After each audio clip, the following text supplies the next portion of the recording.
suspected animal cruelty and neglect. The creation of the NYPD's Animal Cruelty Investigation Squad exemplifies NYPD's commitment to this work. Our ASPCA teams offer compassionate care and rehabilitation for these animals, giving them the second chance that they deserve. Our legal advocacy team, which is comprised of former Bronx and Manhattan DAs, offers crucial legal support to NYPD as well as the district attorney offices. All 5 DA offices now have assistant ADAs who are dedicated to handling cases involving animals. With our legal, medical, and behavioral expertise, as well as our veterinary forensic evidence, we are giving a voice to the voiceless animal victims and aiding in their pursuit of justice. But what's become clear to me over the last 10 years is that our partnership goes well beyond just animals. It extends to helping people too. Our community engagement team has provided vital support to pet owners facing adversity, with hundreds of referrals from NYPD assisting thousands of animals. Together, we have made an important impact on both human and animal lives, helping people care for and keep their pets when they are up against some of life's biggest challenges. Today, we have a special guest, Dozer. Dozer is a victim of animal cruelty and also an animal who showcases the transformative impact of this partnership. Dozer is a 2-year-old French bulldog who, along with 2 other dogs, was rescued by NYPD when they received surveillance footage of the dogs being repeatedly kicked and beaten in the elevator and the hallway of the apartment building where the dogs lived. The NYPD and the Bronx DA's office served a search warrant and seized the dogs, transferring them to the ASPCA for care. Upon arrival, the dogs were badly bruised, they were filthy, and they showed other signs of neglect. Through the dedicated care of our teams, all 3 dogs made a remarkable recovery. Dozer was placed with and adopted from Best Bullies, one of the many partners who helped make this life-saving work possible. Dozer's story is literally just one of thousands of stories of how this partnership saves and transforms the lives of vulnerable animals. As we celebrate this decade of impact, let's reaffirm our commitment to this life-saving and this life-changing work. I extend my deepest gratitude to NYPD, to the remarkable teams at the ASPCA, and to our extraordinary partners for their commitment and their efforts in making our city a safer and more compassionate place for all animals. Thank you very much. We would be happy to take any questions.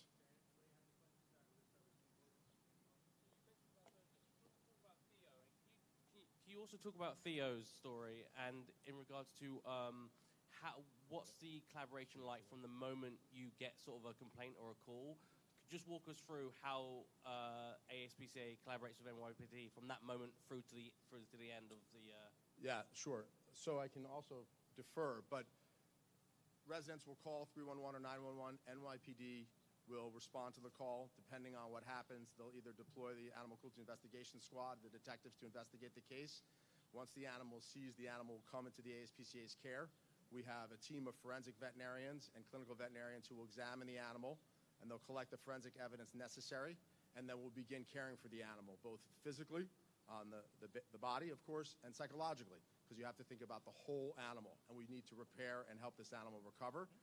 Then our attorneys will work with the ADAs to ensure a successful prosecution, and then ASPCA will take ownership of the animal, and then we'll adopt them into a loving home. Anything to add? Does he want to know about Theo specifically? Oh, yes. You want to talk about Theo?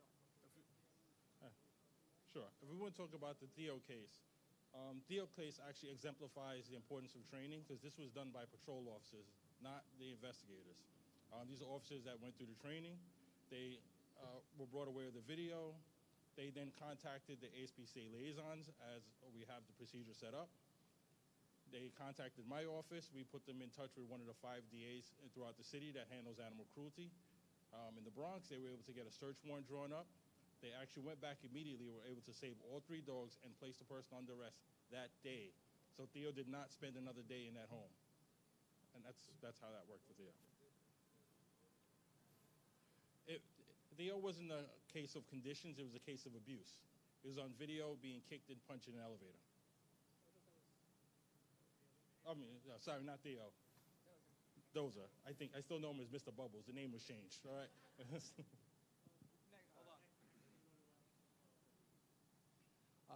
Thank you, guys. So just to clarify, so the 3 dogs here, were they all in the same rescue, all a part of that same case? No. Okay, so just two of the dogs here. There's only 2 dogs here right now. We have 2 separate cases. Right. And then my other question was, so you guys talked about the collaboration and the former district attorneys who are involved, and also the ADAs who are assigned. How does that strengthen your abilities once the cases reach court? And specifically in the cases we're talking about, what are the status / outcomes of the offenders in these cases? In these cases, the benefit of having DAs that know the animal cruelty law, most cops deal with the penal law on a day-to-day basis. When it comes to animal cruelty, we're talking about the agricultural markets law, which is a different set of laws, and everyone's not versed in it. So having the ASPCA's legal counsel, who are very versed in the laws, and having specific DAs in every borough that know these laws throughout, strengthen our cases when it comes to court.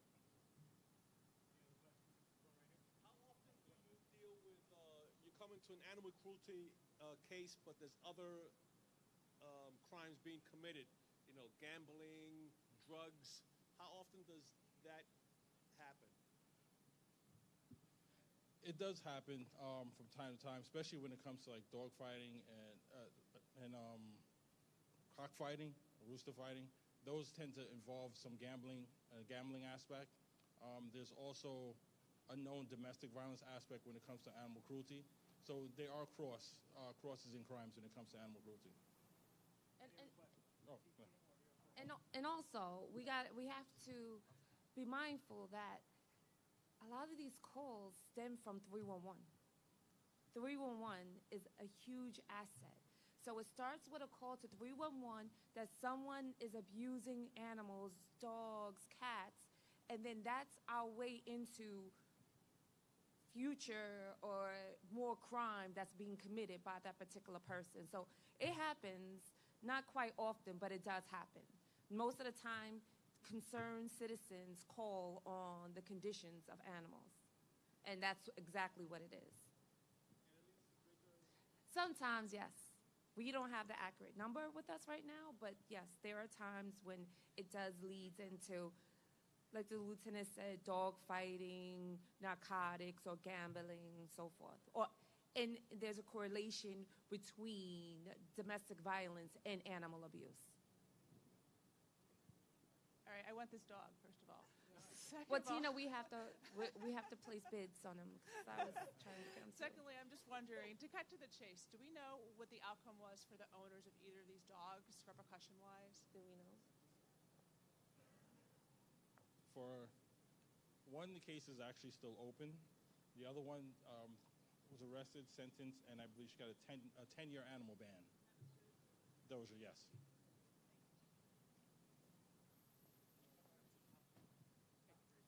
Just if you could talk a little bit about the unit itself, like how many members, and are they all dog lovers? Like, is there a line out the door for people That's wanting to the be part number of this one unit? prerequisite, that you have to love animals. And I would tell you, before I hand it over to the lieutenant, that I was a precinct commander, and it warmed my heart that you had a unit that patrol officers can call, and they are on it right away, day one. There is no lag or time in between. So we're very fortunate in the NYPD to have such a wonderful unit that care for animals, just like all of us here today. Deputy Commissioner knows she was at one of the craziest jobs in Staten Island that we've had Yes. in a while when she was a CO. There was dogs running everywhere in the street. But my unit consists of lieutenant, sergeant, and 8 investigators, and we cover the city. But that's the benefit of training every officer coming out the academy. Even though we're a small unit and we handle the investigations, every officer on the street is equipped to handle these cases when they are called upon. You all dog lovers or animal lovers? Like, you all have pets? Yeah, some people in my office have 1, 2, 3 dogs. One of the guys that retired actually had a whole zoo in his house, but he's retired now. But yeah, they're animal lovers. So while Dozer may not be available, there are dogs and cats in the city shelters right now waiting for folks to go and take them home. There are dogs and cats up at the ASPCA, and there are dogs and cats and rabbits all over this country that need homes. So Dozer's got a good home, but there are plenty that still need people to come out and take them into their home and share their lives with them. Thank you so much for coming.